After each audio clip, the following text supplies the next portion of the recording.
இப்போ நம்ம இருக்கிறது பட்டுக்கோட்டை போகிற வழியில் பூரணிபுரத்தில் இருக்கக்கூடிய கல்லணையோடைய கால்வாய்க்கு வந்திருக்கிறோம்.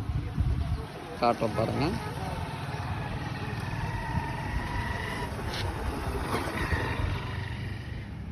பூரணிபுரம்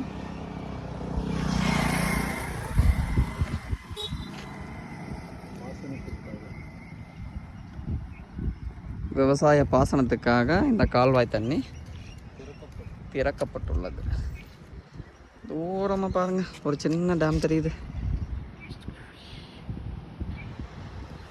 இப்படியே போய் அந்த பக்கமும்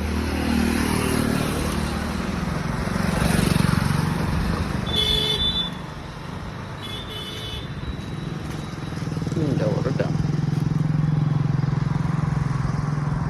எல்லாமே புது தண்ணி, எவ்வளோ கலங்களாக